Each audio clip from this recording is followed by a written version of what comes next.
ये सिंध गवर्नमेंट की सपोर्ट से। वो 78 अरब रुपए का प्रोजेक्ट है, हम वफाक से पैसे नहीं ले रहे। और किंझर में पानी कैसे आएगा, उसके लिए केबी फीडर की लाइनिंग का काम हो रहा है, जो 50% वफाक बेयर कर रहा है, 50% सूबा बेयर कर रहा है। ये ग्राउंड रियलिटी है। एक रुपए की अगर कोई एक्सेप्टेंस हुई हो कराची के मेयर के लेटर की, endorsed by the worthy governor of the province of Sindh, नहीं ना। यहाँ पे मुझे मुर्तज़ा वहाब की बातों में मुझे ज़ाती तौर पे एक झोल नजर आता है। क्या नजर आता है? ज़ाती तौर पे एक झोल नजर आता है। झोल। ये वही मुर्तज़ा वहाब हैं जो कि रिसेंट आइनी तरमीम में इनका बहुत बड़ा किरदार है, कानून साजी में, आइन साजी में बहुत बड़ा किरदार है। बिलावल भुट्टो साहब के बहुत करीबी समझे जाते हैं और ये वो वाहिद मेयर हैं जिनको बिलावल भुट्टो साहब ने इलेक्शन से पहले नॉमिनेट कर दिया था। बिलावल भुट्टो साहब इनको इस्लामाबाद लेके जाते हैं, कई दिनों तक मेयर कराची इस्लामाबाद रहते हैं। ये वही पीपल्स पार्टी है जिसने केनालों के मामले पे एहतजाज शुरू किया, बिलावल भुट्टो साहब ने कहा, और उसने वफाकी हुकूमत से मनवा लिया। तो जब ऐसी इतनी मुश्किल चीज़ें वफाकी हुकूमत से मनवा सकती है तो मुर्तज़ा वहाब ये क्यों नहीं मनवा सकते वफाकी हुकूमत से? मैंने छोटा सा किरदार अदा किया, कोई बहुत बड़ा किरदार नहीं था, लेकिन हाँ जो मैं अपनी इनपुट दे सकता था, मेरे चेयरमैन ने मुझसे इनपुट ली, मैंने अपनी इनपुट दी 26वीं तरमीम के ज़माने में। मैं हल्फिया कहता हूँ ये बात। मेरी उस ज़माने में वज़ीर आज़म पाकिस्तान से कई मुलाकातें हुई। हर मुलाकात में मैंने प्राइम मिनिस्टर साहब को कहा कि sir Karachi needs the help of federal government.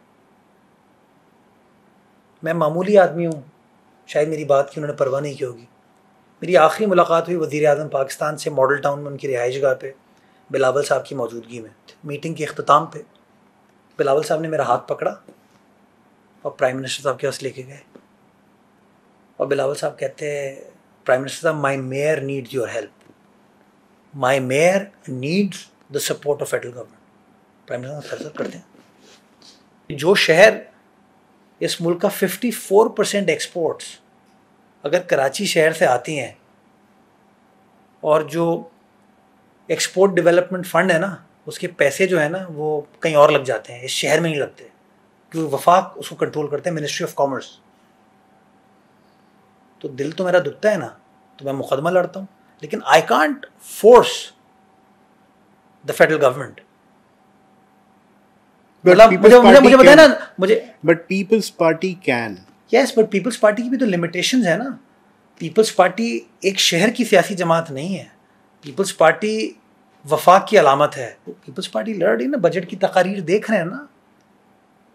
मैं कहता हूँ ये पॉडकास्ट वज़ीर आज़म साहब देख लें, मेरा गिला किया, मेरे गिले को पूरा कर दें, खामोश करा देना मुझे यार।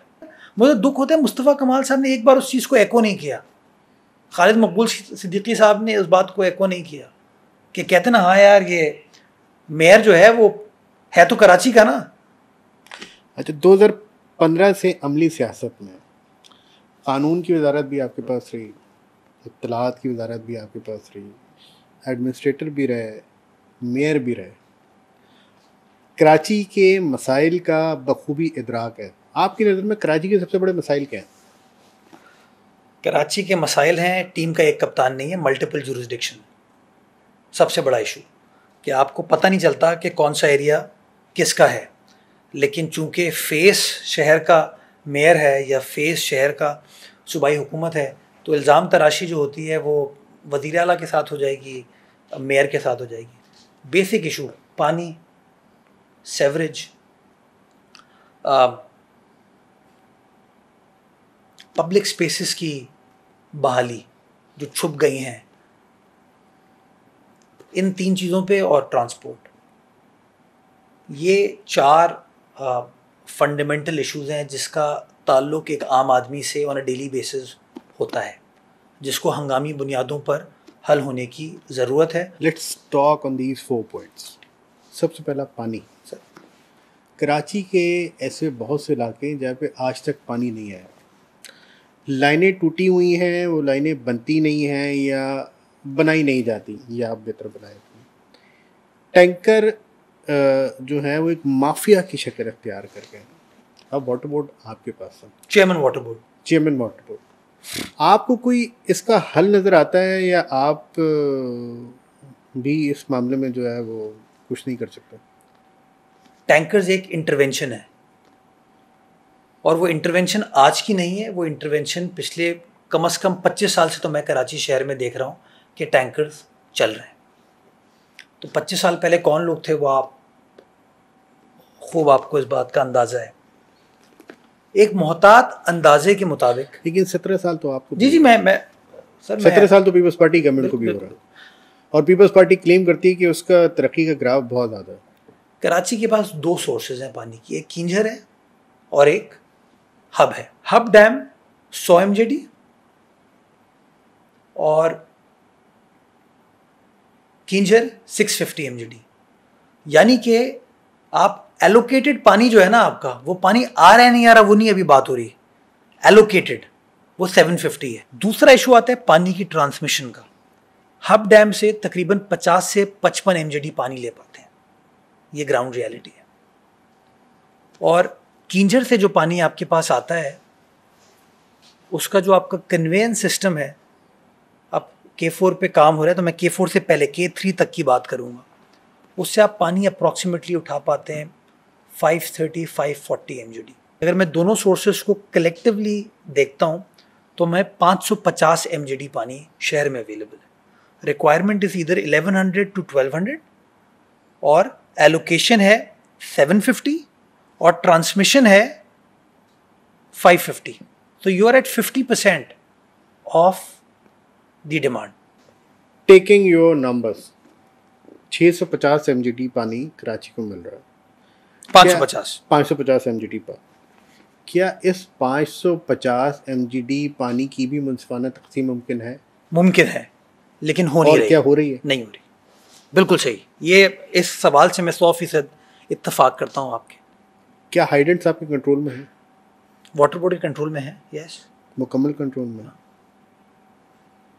क्या कराची में गैर कानूनी हाइडेंट चल रहा है? चल रहे हैं। कार्रवाई हुई है उन पे? यस। सब बंद हो गए? नहीं, कहा ना सच बोलूँगा। देखिए शहर कराची में 7 हाइड्रेंट्स हैं ऑफिशियल। और चल कितने रहे इस वक्त? ये जो गप लगाने वाले लोग होते हैं ना वो कुछ भी कह सकते हैं। मैं उस तरह का आदमी नहीं हूँ, जिम्मेदार ओहदे पर बैठा हूँ तो मैं इस तरह की लूज टॉक नहीं करूँगा। ये इस बात से इत्तेफाक करता हूँ 7 से ऊपर चल रहे हैं। कितने चल रहे हैं वो नंबर देना बड़ा मुश्किल है। उसकी वजह है कि हाइड्रेंट्स का एक डिफरेंट क्वांटम होता है। कुछ बड़े हाइड्रेंट्स होते हैं, कुछ छोटे हाइड्रेंट्स होते हैं। जहाँ जहाँ उनको स्पेस नज़र आती है वो अपनी सिस्टम बना लेते हैं। जैसी उसकी आइडेंटिफिकेशन होती है, कभी हम खुद करते हैं, कभी मीडिया के ज़रिए पता चलता है, कभी हसास इदारों के ज़रिए पता चलता है, इमीडिएटली कार्रवाई की जाती है। मैं आपको इस बात की यकीन दहानी करा सकता हूँ कि पिछले 1-1.25 साल में 200 से ऊपर हाइड्रेंट्स के ऊपर छोटे और बड़े कार्रवाई हुई है। जब मैंने वाटर बोर्ड को टेक ओवर किया मेयर बनने के बाद ना, तो मैंने पूछा वाटर बोर्ड हुकाम से पहली ब्रीफिंग में कि यार ये बताओ, मुझे समझ आ गया पानी शॉर्ट है और मुझे पता है कि हाइड्रेंट्स को ख़त्म नहीं किया जा सकता, बिकॉज हाइड्रेंट जो हैं आपके फार ऑफ एरियाज़ को पानी, टेल एंड एरियाज़ को पानी प्रोवाइड करते हैं। ये मुझे बताओ कि जो अरबों रुपए का इल्ज़ाम लगता है कि ये इतने अरबों का या इतने खरबों का या इतने करोड़ों का पानी बेचा जाता है, ये पानी कितना है? तो उन्होंने मुझे कहा कि सर ये पानी तकरीबन 20 से 25 MJD है डेली। तो मैं कहा 1 मिनट, सप्लाई है 550 और आप कह रहे हो कि 20 से 25 MJD? तो मैं कहा ये तो कुछ भी नहीं है, हार्डली 4%। तो मैं कहा फिर इतना ह्यू एंड क्राई क्यों होता है? मैं कहा तुम लोग झूठ बोल रहे हो, तुम लोग गलत बयानी कर रहे हो। मैंने कहा मुझे बताओ किस बेस पे कह रहे हो? कहते सर ये हमारा गेस्टिमेट है, वो नोज़ल वगैरह से हिसाब लगाते हैं। तो मैंने पहला काम ये किया, मैंने कहा यार इन 7 हाइड्रेंट पे लगाओ मीटर ताकि पता चले। तो आपने कहा ना कि हाइड्रेंट्स कंट्रोल में है कि नहीं, तो 7 हाइड्रेंट्स के ऊपर हमने मीटर लगवाए। Legal hydrants? हाँ लीगल हाइड्रेंट्स। लीगल हाइड्रेंट्स, हाँ। इलीगल पे तो कंट्रोल किसी का है ही नहीं ना यार। और मैं मान रहा हूँ इलीगल हाइड्रेंट चल रहे हैं, और मैं आज आपके तवज्जो से कहता हूँ जिसको जहाँ इलीगल हाइड्रेंट नजर आया ना, तोड़ दो उसको जाके। अगर मुर्तज़ा वहाब का या पीपल्स पार्टी का उससे कोई लिंक डायरेक्ट इनडायरेक्ट है ना, होल्ड अस अकाउंटेबल, तोड़ दो उसको जाके, बम फाड़ दो उसके ऊपर। जो पानी चोरी कर रहे हैं अल्लाह ताला का अजाब नाजिल हो उसके ऊपर। और मैं क्या कह सकता हूँ बताओ? बिल्कुल सही, ठीक है। यही अगर लोगों ने कानून अपने हाथ पे ले लिया तो उन्हीं लोगों पे इंसदाद दहशतगर्दी के पर्चे हो जाएंगे। कौन कराएगा? जैसे कि पिछले दिनों हुआ इंसदाद दहशतगर्दी के पर्चे हुए। कौन सा बताए ना? जो वाटर टैंकर रोके गए और ये सारी चीजें हुई, तो अगर लोगों पे वाटर टैंकर, देखो अगेन देखिए, लॉफुल बिजनेस करना हर किसी का इख्तियार है। तला भाई मैं कभी नहीं कहूँगा कानून अपने हाथ में लो। चलो यार, मैं शायद जोश खिताबत में आगे बढ़ गया, खुदा का अजाब नाजिल हो, मैं इस बात पे खड़ा हूँ। जो बंदा इलीगल हाइड्रेंट को देखता है कि ये इलीगल हाइड्रेंट चल रहा है ना, उसकी ऑफिशियल कंप्लेंट लॉन्च करे। मैं आपको यकीन दहानी कराता हूँ कि अगले 24 से 48 घंटे में मैं कार्रवाई कराऊंगा उसके ऊपर। और मैं कुछ कह सकता हूँ? यही बात आफाक अहमद साहब ने की तो आप लोगों ने उनको गिरफ्तार कर लिया था। आफाक अहमद साहब ने लोगों को वर्गलाया कि आग लगा दो टैंकर को। मेरे लिए बड़ा आसान काम है ना, मैं कह दूं। क्या पीपल्स पार्टी के लिए आफाक अहमद की गिरफ्तारी, पीपल्स पार्टी हमेशा से एक बहुत प्रोग्रेसिव जमात रही है और उसका यकीन रहा है, मतलब शहीद बीबी का यकीन रहा है, जुल्फ़िकार अली भुट्टो साहब का यकीन रहा है,